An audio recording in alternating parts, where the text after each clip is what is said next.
ये आकाशवाणी रायपुर है। छत्तीसगढ़ी समाचार बुलेटिन के संग धर्मेंद्र दुबे के जय जोहार। आज के प्रमुख समाचार। मुख्यमंत्री आज रायपुर में एक उच्च स्तरीय बैठक लेके आंखी आय के बीमारी कंजक्टिवाइटिस ला रोके के उपाय के करी समीक्षा। वन नेशन वन राशन कार्ड योजना के तहत राष्ट्रीय खाद्य सुरक्षा अधिनियम के राशन कार्डधारी हितग्राही मन के ई केवाईसी 31 अगस्त तक करे जाही। और बस्तर संभाग में आज ले वृक्षारोपण कार्यक्रम पोदला उरसखना शुरू। 9 अगस्त तक चलही ये कार्यक्रम। अब समाचार विस्तार ले। मुख्यमंत्री आज रायपुर स्थित निवास कार्यालय में एक उच्च स्तरीय बैठक लेके आंखी आय के बीमारी ला रोके के उपाय की समीक्षा करीन। समीक्षा के बैठक में मुख्यमंत्री कहिन कि कंजक्टिवाइटिस ले बाँचे के उपाय और सावधानी के बने ढंग ले प्रचार प्रसार करे जाए। ओमन कहिन कि अस्पताल मन में आंखी के बीमारी के मरीज मन के इलाज पहली करे जाए। बैठक में उप मुख्यमंत्री और स्वास्थ्य मंत्री टीएस सिंहदेव कहिन कि पांचू हफ्ता जौन मरीज मिले रहीन ओमन अब ठीक हो गए है। दुर्ग और रायपुर में सबले ज्यादा मरीज मिले रहीन। उन्हें स्वास्थ्य विभाग स्कूल छात्रावास आवासीय विद्यालय और आश्रम छात्रावास मन में आंखी के बीमारी ले बचाव बर जरूरी दिशा निर्देश जारी करे है। संगे संग लइका मन ला ए संक्रमण के लक्षण उपचार और बचाव के जानबा दे के निर्देश घलो दे है। ये बारे में स्कूल शिक्षा और आदिम जाति के संगे संग अनुसूचित जाति विकास विभाग के संचालक परिपत्र जारी कर दे है, जेमा कहे गए है कि राज्य में उमस के सेती आंखी आय के बीमारी बाढ़ गए है। ये बीमारी में रोगी मन के आंखी लाल हो जाथे, चुभन के संगे संग आंसू आथे और कभू कभू सूजन घलो हो जाथे। स्वास्थ्य विभाग सलाह दे है कि एंटीबायोटिक ड्रॉप जैसे जेंटामाइसिन, सिप्रोफ्लॉक्सेसिन और माक्सीफ्लॉक्सेसिन के 6 घाव एक बूंद 3 दिन डालना चाहिए। 3 दिन में आराम नहीं मिले तो ऐसा स्थिति में आंखी के डॉक्टर के तीर जाके इलाज कराना चाहिए। मुख्यमंत्री आज अपन रायपुर स्थित निवास कार्यालय में प्रदेश के जम्मू रेंज के नवा महानिरीक्षक और उप महानिरीक्षक मन के संग बैठक लीन। इस दौरान मुख्यमंत्री प्रदेश में कानून व्यवस्था और माईलोगिन मन के सुरक्षा ला लेके अधिकारी मन ला जरूरी निर्देश दीन। ओमन पुराना गुंडा बदमाश, जुआ सट्टा और ऑनलाइन गेमिंग पर कड़ाई ले रोक लगाए बर किहिन। बैठक में मुख्य सचिव अमिताभ जैन और पुलिस महानिदेशक अशोक जुनेजा घलो शामिल हुईन। राज्य सरकार राजनांदगांव और रायगढ़ ला नवा पुलिस रेंज बनाए हैं और संगे संग भारतीय पुलिस सेवा के 6 जिन अधिकारी मन के प्रभार घलो बदले गए हैं। जारी आदेश के मुताबिक राहुल भगत ला पुलिस महानिरीक्षक राजनांदगांव और राम गोपाल गर्ग पुलिस उप महानिरीक्षक रायगढ़ की जिम्मेदारी सौंपे गए है। ऐसने आनंद छाबड़ा ला पुलिस महानिरीक्षक बिलासपुर त रतनलाल डांगी ला निदेशक नेताजी सुभाष चंद्र बोस राज्य अकादमी पुलिस चंदखुरी के संग पुलिस महानिरीक्षक रायपुर रेंज के प्रभार घलो दे गए है। उन्हें अंकित कुमार गर्ग ला सरगुजा के पुलिस महानिरीक्षक बनाए गए है। इति पद्री नारायण मीला ला पुलिस महानिरीक्षक दुर्ग के जवाबदारी सौंपे गए है।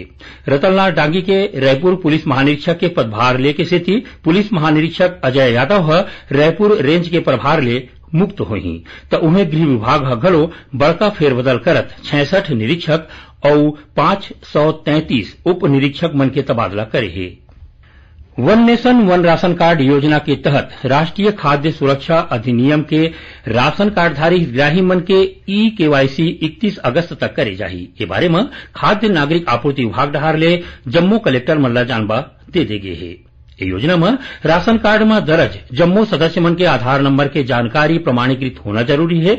खाद्य विभाग के अधिकारी मन बताइन कि प्रदेश में चलत शासकीय उचित मूल्य के दुकान मन ला दे गए ई पास उपकरण में ई केवाईसी के सुविधा हवय जौन मुफ्त में करे जाही। एखर बर राशन कार्डधारी के मुखिया और राशन कार्ड में दर्ज जम्मू सदस्य मन अपन अपन आधार नंबर के संग शासकीय उचित मूल्य के दुकान में जाके अपन ई केवाईसी करा सकही।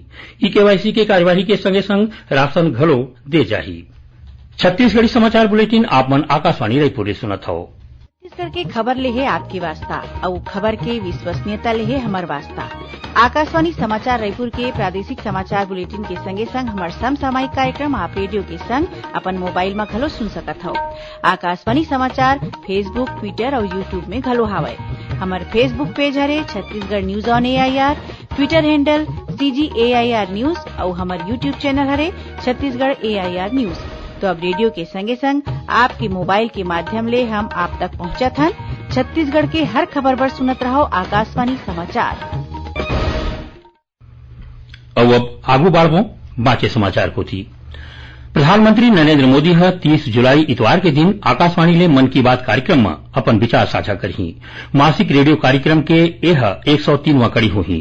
ये कार्यक्रम ला आकाशवाणी और दूरदर्शन के जम्मू नेटवर्क में प्रसारित करे जाही। हिंदी में प्रसारण के तुरते बाद आकाशवाणी ले क्षेत्रीय भाषा मन में घलो मन की बात करके प्रसारण होही।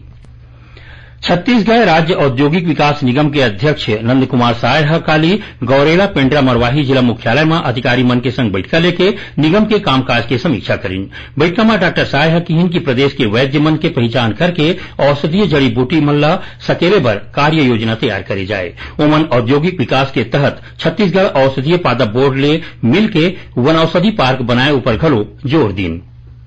भारतीय जनता पार्टी देश में पीएम प्रणाम योजना लागू करे जाए के सेती प्रधानमंत्री नरेंद्र मोदी ला आभार जताए है। पार्टी के प्रदेश प्रवक्ता संदीप शर्मा कहिन कि प्रधानमंत्री के अगुवाई में केंद्र सरकार किसान मन के कल्याण और विकास बर सरलग काम करत है। प्रदेश में होवैया विधानसभा चुनाव ल देखत चुनाव आयोग ढार ले स्वीप कार्यक्रम के माध्यम ले लोगन मन ला मतदान के प्रति जागरूक करे बर जन जागरूकता अभियान चलाए जात है। यही कड़ी में आज बिलासपुर जिला के तिफरा में श्रवण बाधित दिव्यांग छात्र छात्रा मन ला मतदान के थीम ऊपर आधारित सांकेतिक और बढ़िया राखी बना के लोगन मन ला वोट डाले बर प्रेरित करीन।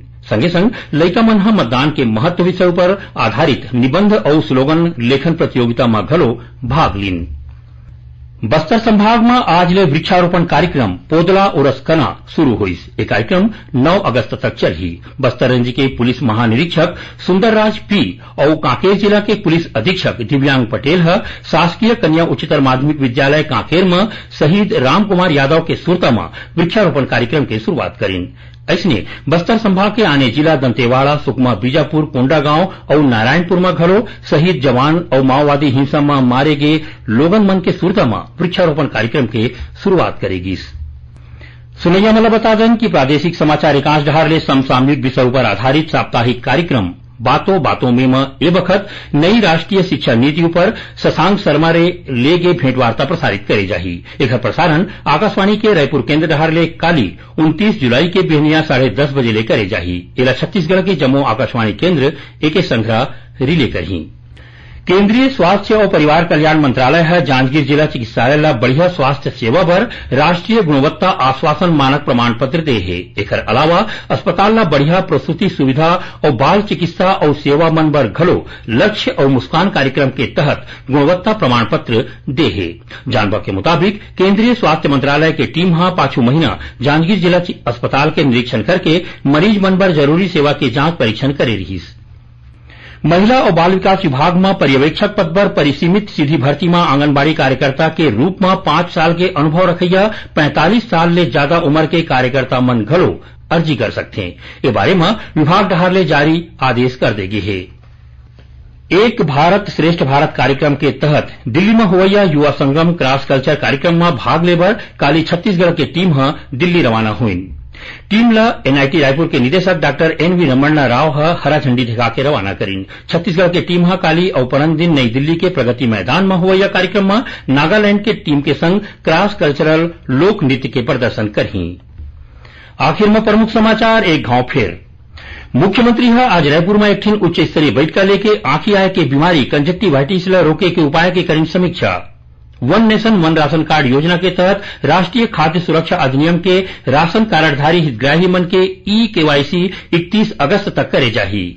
और बस्तर संभाग में आज ले वृक्षारोपण कार्यक्रम पोदला उरसखना शुरू 9 अगस्त तक चलही ए कार्यक्रम। एक संग छत्तीसगढ़ी समाचार बुलेटिन इहे सिरावत है।